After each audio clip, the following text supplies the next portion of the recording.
38वां सूरत।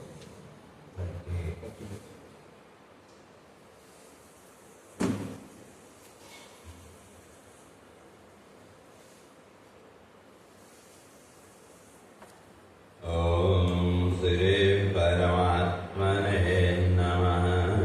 ओम श्री परमात्मने नमः। श्री भगवान् वाच। श्री भगवान् वाच।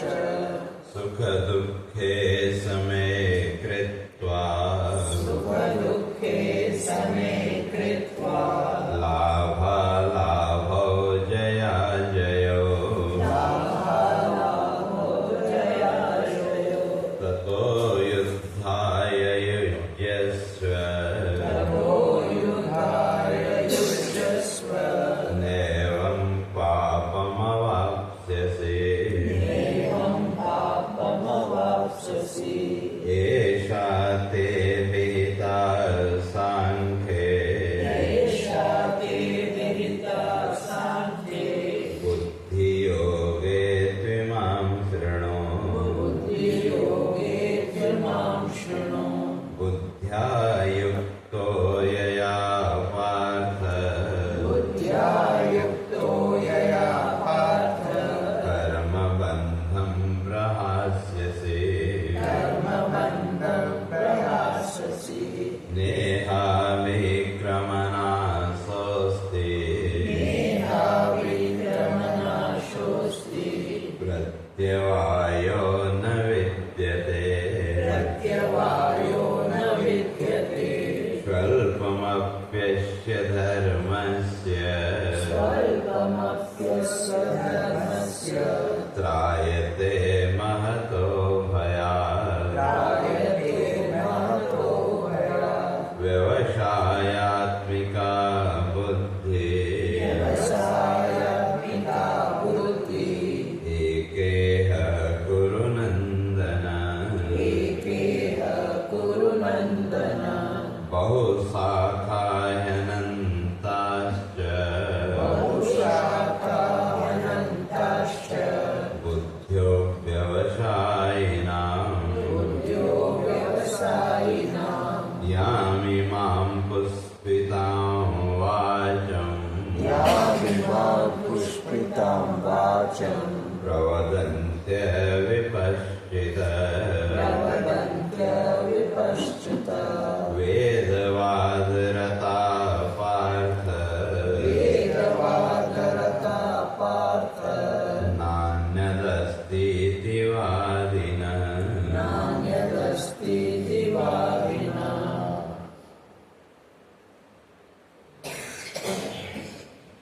तो विचार चला। भगवान इस बात को स्पष्ट करके आए थे। अब युद्ध से भागना तुम्हारे लिए उचित नहीं है। क्यों? अब अगर तुम युद्ध से पीछे हटे तो जो भी तर्क तुमने दिए हैं तो संसार तो वो विचार करेगा नहीं। तो सब क्या समझेंगे? भयाद रणाद उपरतम। किंतु तुम जो है तो युद्ध से डर करके तुम यहाँ से भाग गए। और जब ऐसा लोग मानेंगे तो तब अवाच्यवादा सबों वदिष्यन्ति दवाद। जो तुम्हारे अपने हैं वो भी अवाच्यवाद है। जो नहीं कहने वाले जो शब्द हैं का वो भी तुमको बोलेंगे लोग तो तुमको सुनने पड़ेंगे। और उस अवस्था में का और फिर वो लोग क्या करें? निंदस्तव सामर्थ्यम। तुम्हारी जो सामर्थ्य है भाई उसकी निंदा सब जगह हो। और तब तुम जी पाओगे क्या? जब चारों तरफ तुमको अपनी ही निंदा सुनने को मिले तो तब जो तुम सोच रहे हो कि वे भिक्षावृत्ति के द्वारा मैं सुखपूर्वक जी लूंगा तो वो संभव नहीं है। तो इसलिए ये सब चिंताएं छोड़ करके भगवान कहते हैं युद्ध करो। तो क्यों? अतो वा प्राप्स्यसि स्वर्गम जित्वा वा मोक्षसे महिम। कहा अगर युद्ध में मारे गए तो कहा तुमको स्वर्ग की प्राप्ति होगी, और अगर जीत गए तो कोई पृथ्वी के जो भोग हैं उन भोगों को तुम भोगोगे। तो इसलिए तस्मात् उत्तिष्ठ कौन्तेय युद्धाय कृतनिश्चय। तो इसलिए भगवान कहते हैं इसलिए क्या करो, उत्तिष्ठ, उठो, और युद्धाय कृतनिश्चय। तो क्यों, किस लिए उठना, कैसे उठना? कृतनिश्चय, अपने अंदर निश्चय करो। तो किसका? युद्धाय, युद्ध का निश्चय। और इसलिए भगवान आगे भी कहते हैं माम अनुस्मर युध्य च। इसलिए सामान्य व्यक्ति के लिए भी वो एक व्यवस्था भगवान ने स्पष्ट की कि वे माम अनुस्मर, मेरा स्मरण करो, और युद्ध का संघर्ष, जीवन की जो भी परिस्थितियां हैं या जो भी सिचुएशन जीवन में हमारे सामने आई, तो उसके साथ संघर्ष तो करना ही। हाँ ठीक है, हम जैसा चाहते हैं सब उसके अनुकूल हो तो वो संघर्ष थोड़ा कम हो जाता है, और अगर वो हमारे मन के या परिस्थितियों के अनुकूल नहीं हो तो थोड़ा सा वो बढ़ जाता है, वह इतना ही। इसलिए वो संघर्ष तो करना ही पड़ेगा। तो इसलिए भगवान कहते हैं उत्तिष्ठ युद्धाय कृतनिश्चय। इसलिए तुम क्या, खड़े हो जाओ, अर्थात तुम्हारे मन में ये जो तरह तरह के संकल्प विकल्प हैं, इन संकल्प विकल्पों से बाहर निकल के तुम अपने को युद्ध के लिए तैयार करो। तो किस तरह से? तो इसलिए भगवान कहते हैं कहा कि वे सुखी कौन रहते, क्योंकि जब तक मन में ये संकल्प विकल्प रहेंगे, ऐसा होगा कि ऐसा होगा, ऐसा होगा कि ऐसा होगा, का तब तक तुम्हारा चित्त अशांत रहेगा। और जो हमारा मन है, हमारा जो चित्त है, उसका काम ही क्या है? ऑप्शन खड़े करना। इसलिए जो मन है तो उसका काम क्या है? संकल्प विकल्प, ऐसा करूं, ऐसा नहीं करूं, ऐसा करूं, ऐसा नहीं करूं, या सीधे सीधे अगर कहें एक संशय की स्थिति, एक डाउट पैदा करना, वो हमारे मन का काम है। कोई भी वस्तु आए, जो भी वस्तु हमारे सामने आए, तो उसमें सबसे पहले डाउट आता है कि भले कितनी भी अच्छी वस्तु हो, कोई भी वस्तु हो, तो सबसे पहले वो डाउट, ऐसा तो नहीं होगा, ऐसा तो नहीं होगा, ये तो नहीं होगा, तरह तरह के हो। और जैसे जैसे मन में वो डाउट बढ़ते थे, वैसे वैसे हमारी जो शांति है वो भी भंग होती है, वैसे वैसे अशांति का भाव जीवन में आएगा। तो इसलिए उस सबसे बाहर निकलना जरूरी होगा। इसलिए क्या कृत निश्चय करो कि भाई तुमको युद्ध करना है। तो अब किस तरह से करना है, या उसी तरह से जीवन में भी, तो उसी को भगवान आगे स्पष्ट करते हैं। का सुख दुखे शमे कृत्वा लाभा लाभो जया जयो ततो युद्धाय युज्यस्व नैवं पापम अवाप्स्यसि। तो इसलिए भगवान कहते हैं सुख दुखे शमे कृत्वा, सुख और दुख दोनों में समता का भाव। क्यों? अभी तक तो अगर जीवन को देखें तो हमारा सुख के प्रति राग और दुख के प्रति द्वेष। पहले ऊपर से हम कितना भी कुछ बोलते रहे, लेकिन अपने आप को अंदर से टटोल के देखें तो अभी तक ये राग द्वेष है कि, और जब तक चित्त में ये राग द्वेष का भाव है तो तब तक हमारा चित्त, हमारा मन हमको सुखी और दुखी करता रहेगा। तो इसलिए भगवान कहते हैं सुख दुखे समेत, सुख और दुख इन दोनों में अपने को क्या करो, समान रखो। और सबसे मुश्किल काम यही है। अगर देखें जीवन में तो सबसे मुश्किल काम, बाकी सब होता है, लेकिन सुख और दुख इन दोनों में समान रखना सबसे कठिन काम। और जो विचारशील व्यक्ति हैं या जो उच्च कोटि के साधक हैं उनके लिए तो आसान है, लेकिन बाकी के लिए बहुत इजी है। नहीं, सबके लिए तो इजी नहीं है। थोड़ा डिफिकल्ट है लेकिन इजी है, ठीक है। लेकिन हमारे लेकिन वो है कि अब किसकी साधना और किसका चिंतन कितना दृढ़ है और उसके ऊपर। तो अगर देखें, जैसे मैंने भी कहा, तो जीवन की जो भी परिस्थितियां हमारे सामने आई, हमारे इच्छा के अनुकूल है या नहीं है, जैसी भी है, उन परिस्थितियों का सामना करने के अलावा हमारे पास ऑप्शन क्या है?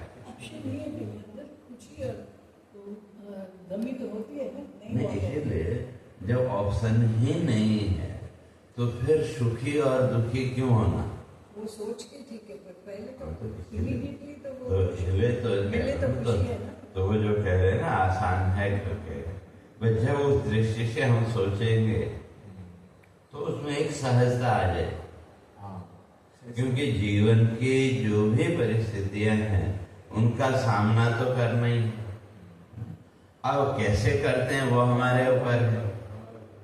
अब हम उसको रोके उसका सामना करते हैं या हंस के करते हैं या एक समान भाव से करते हैं।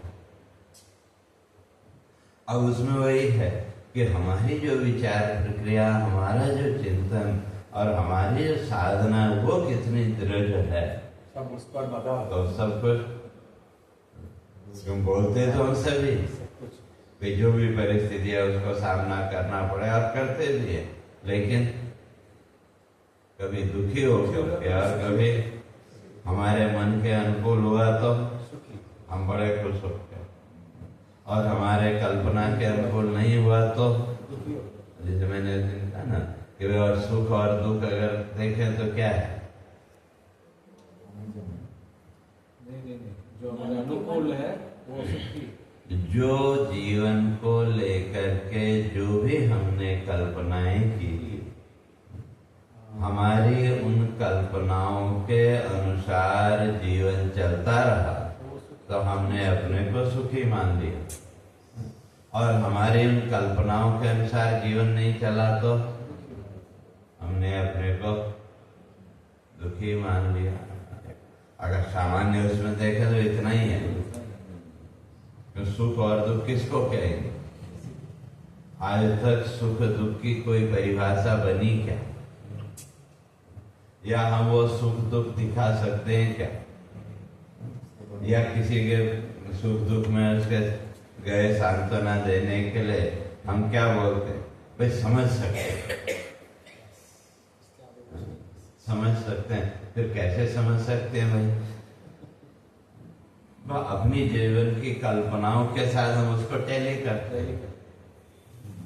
जो हमने अपने जीवन में सुख दुख की जैसी कल्पना की थी, उन कल्पनाओं के आधार पर और एक इमेज ने जहाँ भाई इसको इतना दुख है, इतना सुख है, जो कुछ भी है वो हमारी कल्पना है। अब वो सामने वाले को सुख है कि दुख है वो तो हो जाए। और जहाँ तक सुख और दुख की बात है तो वो भी अपनी उन्हीं कल्पनाओं के आधार पर है। जो भी कल्पनाएं, जैसी भी कल्पनाएं हमने, चाहे वो अपने आप से हमने की, अपने जीवन से की या दूसरे लोगों से हमने की, अब चाहे कल्पना कह लो या एक्सपेक्टेशन कह लो, तो उस हमारी उस एक्सपेक्टेशन के अनुसार सब कुछ चलता रहा तो हमने अपने को सुखी मान लिया, और हमारे उस एक्सपेक्टेशन के अनुसार नहीं हुआ तो हमने अपने को दुखी मान लिया।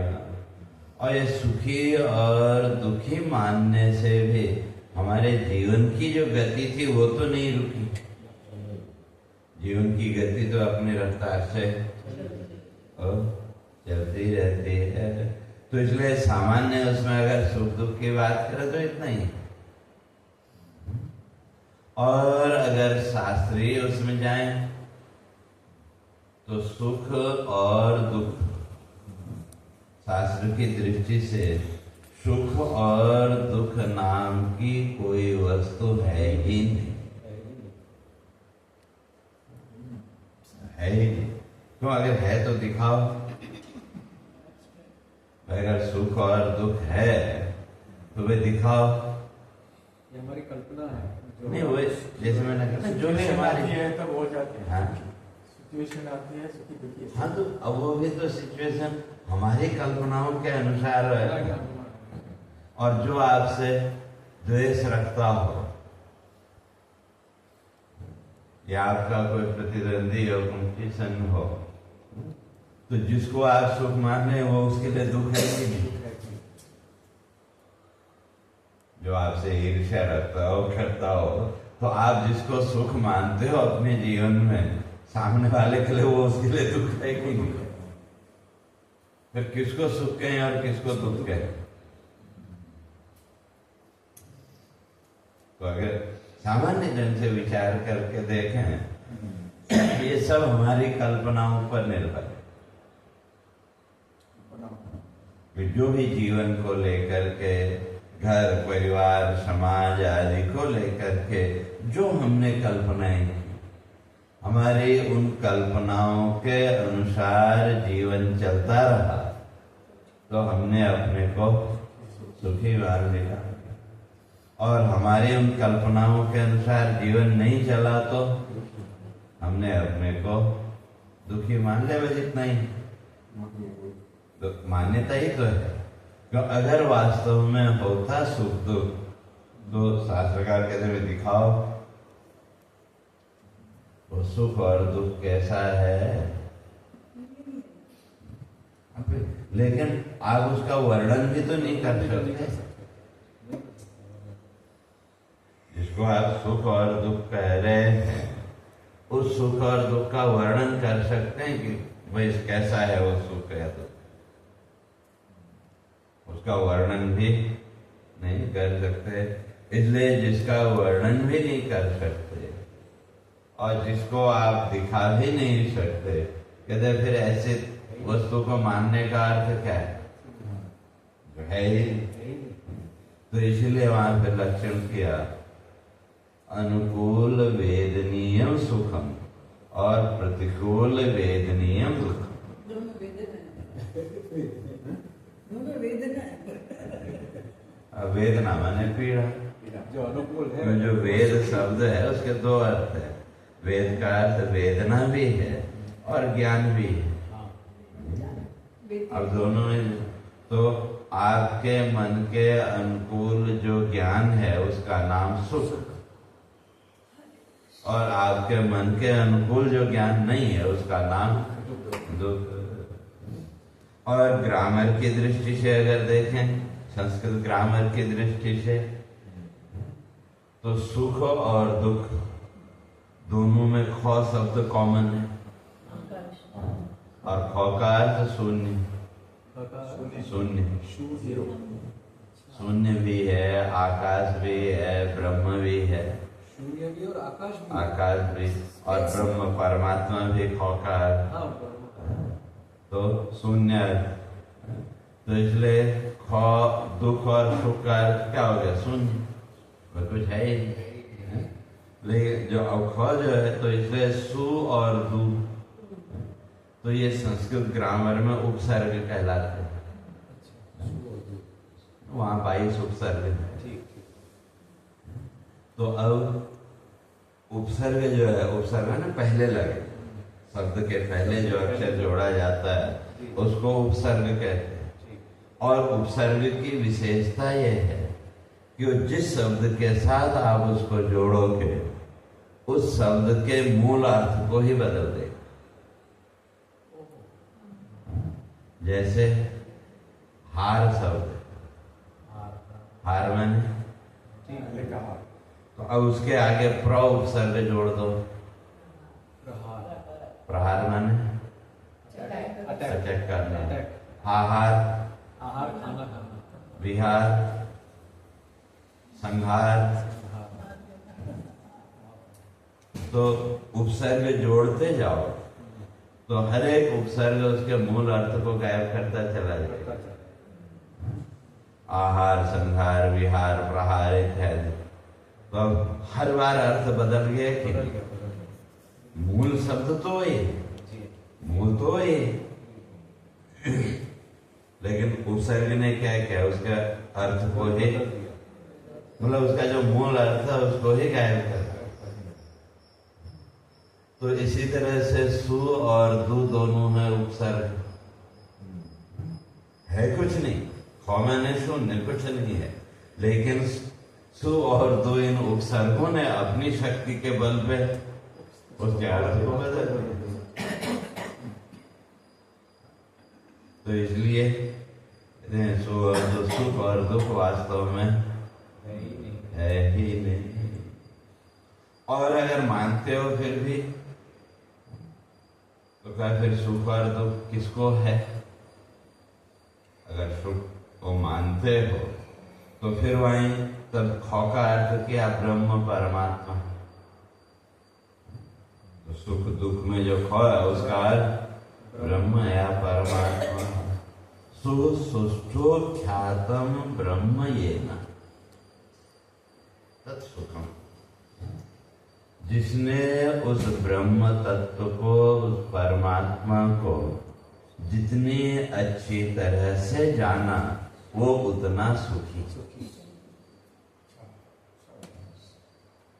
जिसने उस ब्रह्म तत्व को, उस परमात्मा को जितने अच्छे से जाना वो उतना सुखी। और दूरम, और जो उस ब्रह्म भाव से, उस परमात्मा के चिंतन से जितना दूर है वो उतना दुखी। सुख दुख को अगर मानते हैं तो जीवन में फिर सुखी और दुखी कौन? और ये समीप है वो उतना सुखी, परमात्मा से जो है, जो जितना उससे दूर है वो उतना ज्यादा दुखी।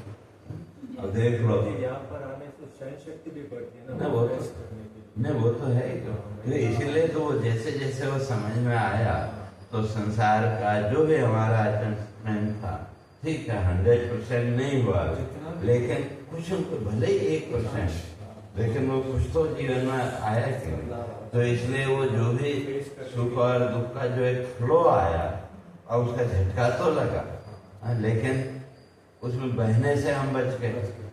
और जिसके जीवन में कुछ भी शास्त्र चिंतन या आत्मचिंतन है ही नहीं, वो तो बस ये संसार की छोटी मोटी बातों को लेकर के सुबह से शाम तक वो उसी में लड़ाई झगड़ा वही करते रहते हैं कि नहीं, और बिना किसी कारण के सुखी दुखी भी होते रहे कि नहीं। तो इसलिए कहते हैं कि भाई सही अर्थ में अगर सुख दुख को अगर मानो, बात वैसे तो सुख दुख नाम की कोई वस्तु है ही नहीं, लेकिन अगर मानते हुए हो तो ये सुख दुख है, तो फिर कौन सुखी और कौन दुखी? तो एक अखम ब्रह्म और सुष्टो ज्ञातम ख्यातम। जिसने उस ब्रह्म तत्व को जितने अच्छे से जाना वो सुखी, उतना सुखी। और जो उस ब्रह्म भाव से, उस ईश्वर भाव से जितना दूर है वो उतना दुखी। तो अब उसके लिए फिर उदाहरण, तो भगवान की पूजा अर्चना करने वाले तो बहुत लोग हैं, लेकिन किसके लिए कर रहे हैं? उस ईश्वर के लिए, उस ब्रह्म तत्व के लिए, या संसार भाव के लिए? संसार के लिए। तो सब कुछ करते हुए भी उनके जीवन में सुख है क्या? हमेशा उस परमात्मा से, ईश्वर से कोई न कोई शिकायत है कि भगवान ने मेरे लिए ये नहीं किया, मेरे लिए वो नहीं किया। तो ऐसे जो लोग हैं उनके जीवन में सुख है क्या? उसको हम सुखी नहीं कह सकते। क्यों?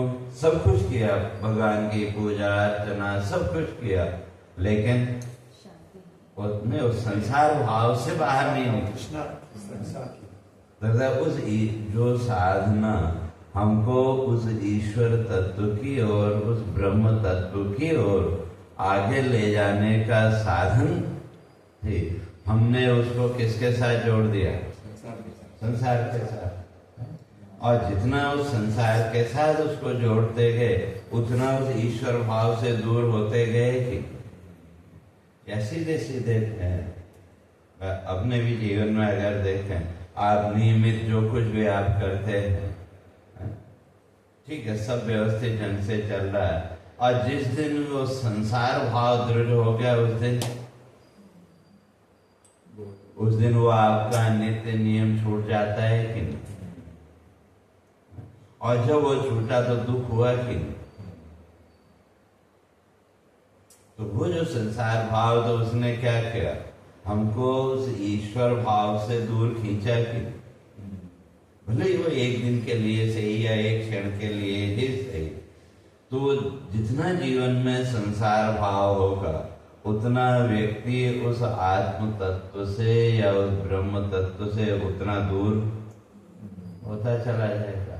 और वो जितना दूर जाएगा तो उतना फिर चिंतन, फिर वो संसार के वस्तुओं का तो उतना ज्यादा। और जिसने शास्त्र आदि के माध्यम से उस तत्व को जानने का प्रयास किया, मैं ये नहीं कहता है कि वे 100% आपने जान लिया, ऐसा नहीं हो। तो जिसने 100% जान लिया, फिर उसको तो इस संसार से कुछ लेना देना है। लेकिन जो कुछ भी हमने जाना, भले वो 1%, 2%, 10%, जितना भी हमने जाना, उतने अंश में हमारा संसार भाव पीछे छूटा कि नहीं? ठीक है, पूरी तरह से नहीं छूटा, लेकिन जैसे जैसे वो तत्व हमारी समझ में आया, ठीक है, अभी स्पष्ट नहीं, इसलिए घड़ी के पेंडुलम की तरह कभी इधर कभी उधर जीवन की प्रवृत्ति और चलती रहती है। लेकिन जो कुछ भी, जितना भी हमारी समझ में आया, तो उसने कहीं न कहीं हमारे जीवन में एक सुख का भाव या एक निश्चिंतता का भाव हमको दिया कि ठीक है। जीवन की घटनाएं तो चाहे वो ज्ञानी हो, अज्ञानी हो, सामान्य व्यक्ति हो, तपस्वी हो, साधक हो, तो जो भी जीवन का सुख दुख भोग है, वो तो सबके जीवन में और आना ही है। तो इसलिए जिसने जितना उस तत्व को समझा, तो वो उतना सुखी। और दुखम दुख दूरम, तो जो हम ब्रह्म, तो जो उस ब्रह्म तत्व से जितना दूर है, वो उतना दुखी। तो इसलिए भगवान कहते हैं कि ये जो सुख और दुख के दोनों जो हैं, तो इनसे समय कृत्वा, तो इन दोनों में समता, अर्थात इन दोनों को सहज भाव से स्वीकार करने की सामर्थ्य वो बिना चिंतन के, बिना साधना के संभव नहीं है। जैसे मैंने शायद एक दिन बताया भी था, एक संत थे बनारस में, पहले बड़े अच्छे तपस्वी साधक थे। वो प्रिंटिंग प्रेस चलाते, आश्रम चलाने के लिए कोई खर्चा तो चाहिए, तो जब प्रिंटिंग करो तो प्रिंटिंग प्रेस चलाते, तो उसी से आश्रम का जो भी खर्चा है वो। तो एक दिन वो कुछ कर रहे थे, तो कोई लोहे का ऊपर से गिरा, उनके पैर पे पड़ा और पैर टूट गए। फ्रैक्चर नहीं, टूट ही गया। तो तुरंत और जो पास में थे वो सब गए, तो उनको जाके रिक्शा में बैठा के लेके गए पास में रामकृष्ण मिशन है, और सब लोग जानते हैं वहाँ। तो जैसे वो अंदर प्रवेश किया तो वहाँ एक परिचित स्वामी जी मिशन के, तो वो जानते थे कि वो तो अपना हमेशा वो तो कभी कोई रोग वगैरह क्यों हार्ड वर्क करते, तो इसलिए कोई रोग वगैरह की तो संभावना नहीं। तो आए तो उन्होंने दूर से पूछा, स्वामी जी क्या हुआ, क्या बात, क्यों आए? तो कहते हैं वो पैर उठा के ऐसे हिला के तो कहते हैं ये हो गया। तो देखा तो तब तुरंत सब भागे भागे, ये क्या कर रहे हैं? तो फिर आ गए, इलाज किया जो कुछ भी है। तो अब कल्पना करो, दुख नहीं होगा क्या? या जैसे यहाँ भी गुरु जी जब थे, जब बीमार हो गए थे पहली बार जब मैं आया था, तो मरकरी हम लोग लेके गए। तो जब डॉक्टर आए अर्जुन दास, पूछा गुरु जी क्या हुआ? बोले मुझे क्या हुआ? बोले फिर इधर, बोले निकम्मे चेले उठा के ले आए हैं तो इन्हीं से पूछो।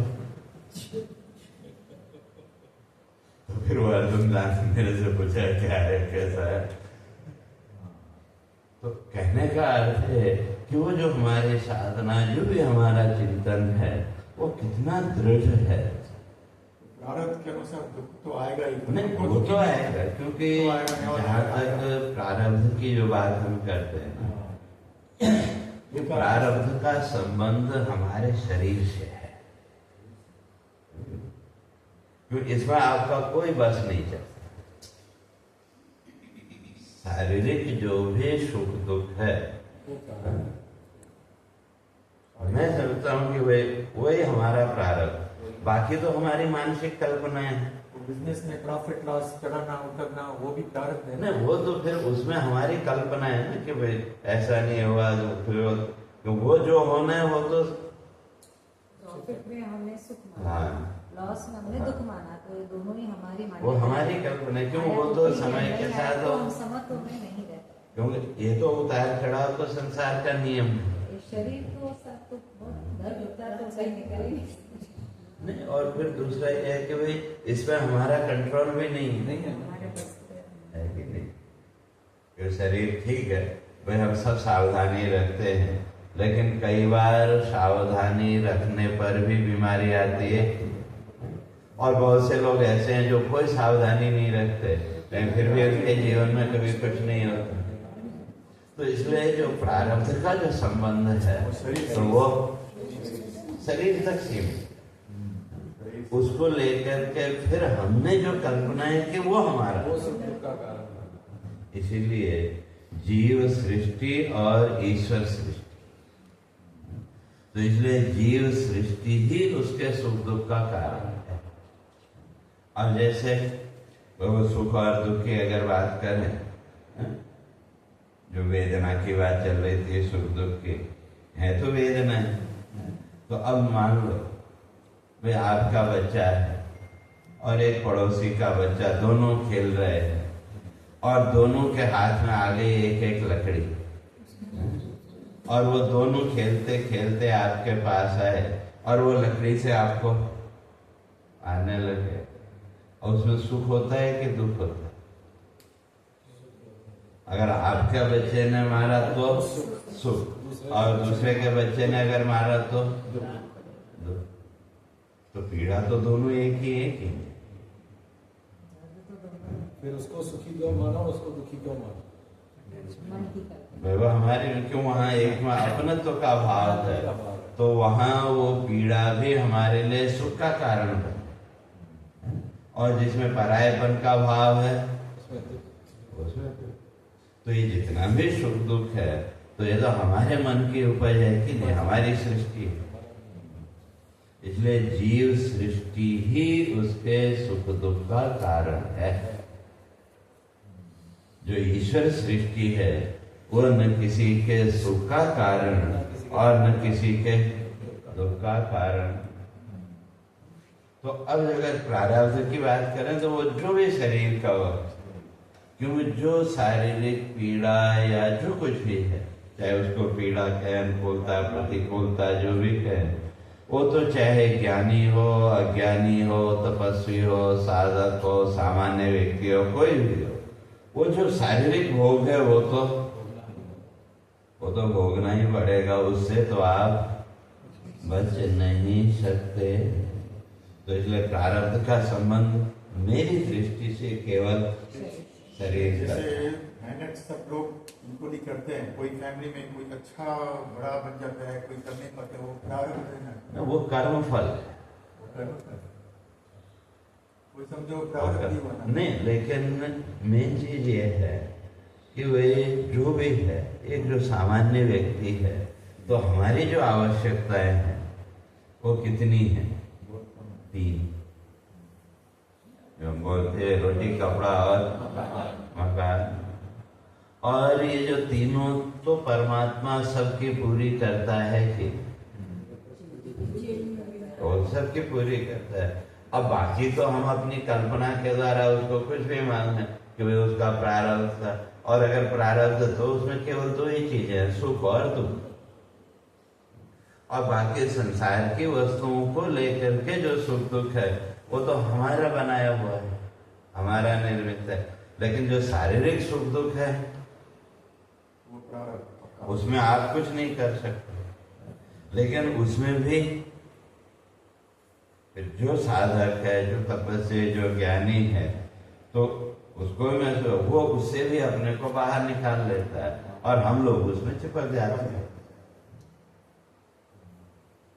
तो इसलिए कहने का अर्थ यही है कि प्रारब्ध के अनुसार जो शारीरिक परिस्थिति है वो तो आएगी। अब वो हमारे मन के अनुकूल है कि नहीं है, वो आए। अब उसमें हम वो सुख की कल्पना करते हैं कि दुख की कल्पना करते हैं, वो हमारे ऊपर है। और बाकी संसार की वस्तुओं को लेकर के, संसार के पदार्थों को लेकर के जो सुख दुख है वो तो हमारी ही सृष्टि है। क्यों? जो जीवन की जो मूल आवश्यकता है। अब देखो, सामान्य सी बात है, भाई आप कहीं गए, कई बार होता है चलो आज घर में नहीं भोजन करना, चलो बाहर, और उसके लिए भी हमारे पास कई ऑप्शन है कि नहीं, भाई उसके यहाँ अच्छा मिलता है, उसके यहाँ ये अच्छा मिलता है, जो कुछ भी। उस हिसाब से एक ये सहज वृत्ति है मनुष्य की। तो आप गए वहां, जो आपकी कल्पना थी, अगर उस दिन उस जंतु का भोजन आपको नहीं मिला तो वहां फिर वही सुख दुख आया कि। लेकिन वो जो भी अन्न है, जो भी भोजन है, उसका काम क्या है? नहीं, पेट भरना नहीं, प्राण रक्षा। भिक्षा प्राणस्य रक्षार्थम कंथा शीत निवारणी अचला केशवे भक्ति विभवे किम प्रयोजन। जो भी अन्न है, जो भी भोजन हम करते हैं, चाहे वो 56 भोग हो या सूखी रोटी हो, दोनों का उद्देश्य क्या है? हमारे प्राण की रक्षा करना। और जो वस्त्र है, आजकल अब वो जो वस्त्र है, चाहे वो एक ब्रांडेड कपड़ा आपने पहना या एक सामान्य उसका कपड़ा पहना, तो दोनों का काम क्या है? आपके शरीर को सर्दी गर्मी से बचाना। और बाकी तो सब हमारे मन की कल्पनाएं हैं कि जैसे अभी उसका यहाँ शादी हुई थी ना अंबानी का, और कई दिनों तक न्यूज में वह उसने ये ड्रेस पहनी थी, उसकी ड्रेस इतने की थी, उसकी ड्रेस इतने की थी। अब जो सामान्य व्यक्ति है उसकी दृष्टि कहाँ है? अब आप गए वहां, एक सामान्य सा साइकोलॉजी का होता है, आप गए बढ़िया ड्रेस पहन के किसी फंक्शन में, किसी उसमें, अब जब ये हम पहनते तो हमारी कल्पनाएं तो उसके साथ होती हैं कि अगर सामने वाले ने उस ओर ध्यान ही नहीं दिया तो और दुख, मैं इतना महंगा पहन के आया तो किसी ने ध्यान भी नहीं दिया, किसी ने प्रशंसा भी नहीं की, और कहीं किसी दूसरे की प्रशंसा कर रहे हो और आपके ड्रेस की प्रशंसा नहीं हुई तब भी मुश्किल, और कीमत के हिसाब से भी कहीं सस्ते की किसी ने प्रशंसा की, आपके उसकी प्रशंसा नहीं की तब भी समस्या, और कोई आपसे ज्यादा कीमती वो पहन के आ गया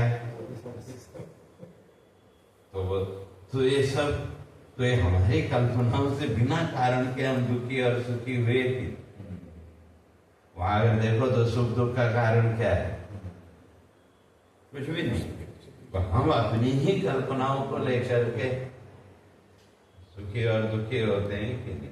तो इसलिए कहते हैं कि भाई जो अन्न है, अन्न का उद्देश्य प्राण की रक्षा करना, और जो वस्त्र है उसका उद्देश्य है शरीर को सर्दी गर्मी से बचाना। अगर ये दो भाव जीवन में आ गए तो आप उस सुख दुख से बाहर निकल आएंगे। लेकिन समस्या यह है मनुष्य की, हमने हमेशा दूसरों का ही सोचा, भाई दूसरा क्या कहेगा, हमारे लिए क्या अनुकूल है, हमारे लिए क्या उपयुक्त है, हमने कभी उसका विचार नहीं किया। हम तो हमेशा ये सोचते कोई भी कार्य भी करना हो, अरे वो क्या कहेगा, वो क्या कहेगा। या उसी तरह से जीवन के हर कार्य में अगर हम देखें तो हमारे लिए क्या उचित है, हमने उसका कितना विचार किया।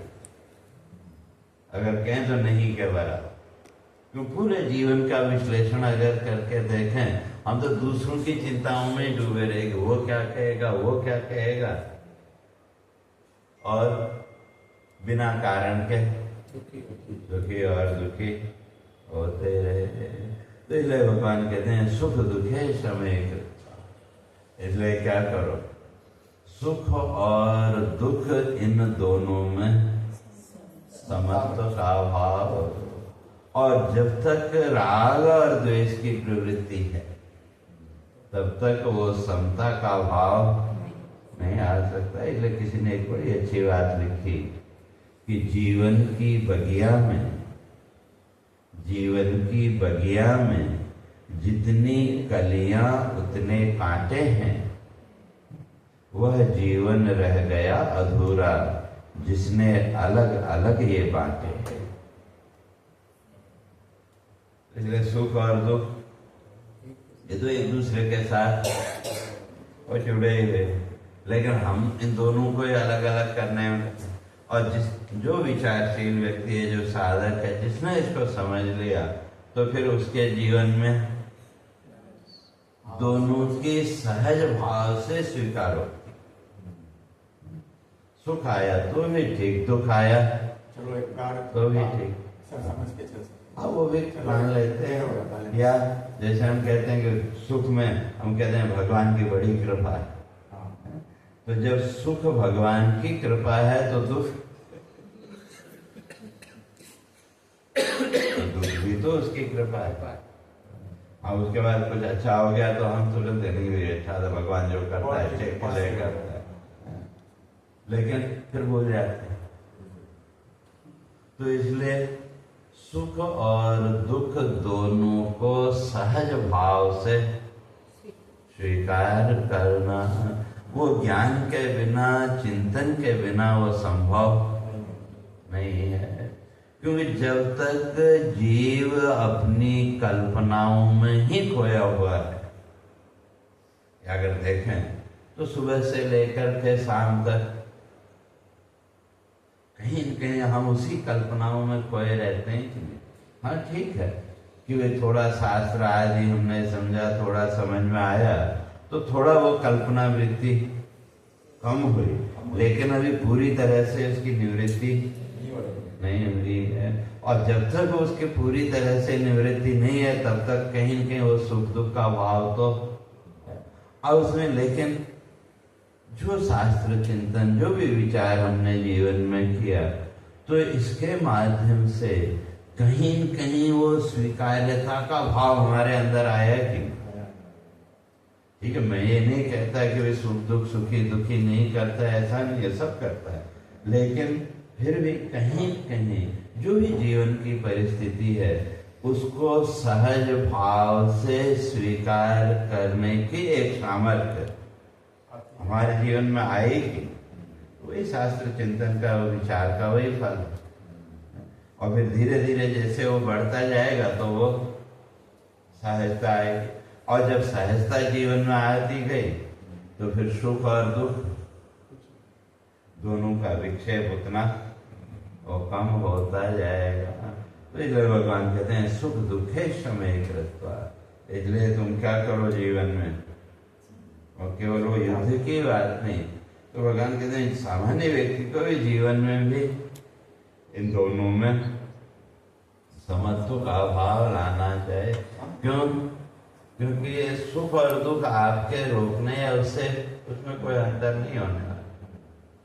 अंबानी के 2 बेटे थे, एक बेटा तो बहुत आसमान तक गया, वो प्रारब्ध है, दूसरा तो नहीं कर पाया कुछ, तो प्रारब्ध है या क्या है, या उसका करना ठीक नहीं, काम ठीक नहीं।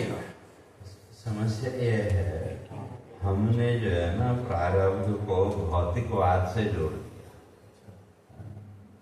और वास्तव में प्रारब्ध का इस भौतिकवाद से कोई संबंध है ही नहीं। तो भले ही वो आसमान पे पहुंच गया, लेकिन सुख दुख से बच पाए क्या? दुख से नहीं बच पाया। तो प्रारब्ध में केवल सुख और दुख है। तो अब आपके उस सुख दुख तक पहुंचाने का निमित्त क्या बनता है, कारण क्या बनता है, वह एक अलग चीज। लेकिन हम लोगों ने जो सांसारिक वैभव, संसार की जो वस्तुएं हैं, उनको प्रारब्ध के साथ जोड़ दिया कि भैया उसके पास इतना है तो उसका प्रारब्ध बड़ा अच्छा है। लेकिन सुख और दुख से तो वो भी नहीं बचा। तो है तो भी। और जो व्यक्ति रोज मजदूरी करता है उसके जीवन में सुख नहीं है क्या? उसके जीवन में भी सुख है। फिर वही अपनी कल्पना, हम किसमें अपना हाँ। सुख मानते हैं और किसमें अपना दुख। तो वही अपने कल्पना, क्यों प्रारब्ध में वही सुख और दुख। अगर वस्तुओं के साथ हम जोड़े तो वो शरीर तक सीमित, बाकी तो ये हमारी कल्पना है कि उसका इतना उसका वैभव है, वो बड़ा सुखी होगा। लेकिन ऐसा होगा तो भी सुखी है नहीं है वो पता नहीं। अगर पैसा ही सुख देता तो कोविड के समय जो बड़े बड़े सेलिब्रिटीज हैं सुसाइड क्यों किए?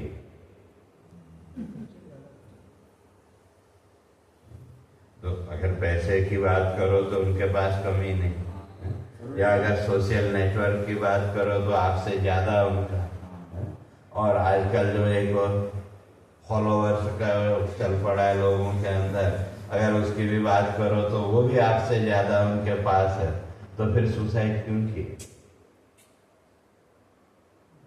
उसका कारण नहीं दुख में नहीं, डिप्रेशन। क्यों? और डिप्रेशन का कारण जीवन कैसे जीना है वो सीखा ही नहीं।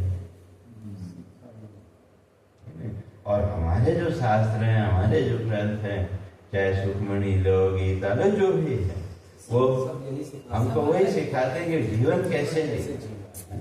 और ये जो भगवान अर्जुन को कह रहे हैं सुख दुखे समय कृत्वा, ये भी जीवन शांति पूर्वक, सुख पूर्वक, प्रसन्नता पूर्वक कैसे जीवन हम जी सकते हैं, वही है। भगवान कहते हैं दोनों को सहज भाव से स्वीकार करो, और जब सहज भाव से स्वीकार करना आ जाएगा फिर ना आपको दुख दुखी करेगा, ना सुख सुखी करेगा, तो आपका जीवन एक सहज तरीके से चलता रहेगा। तो उसकी चर्चा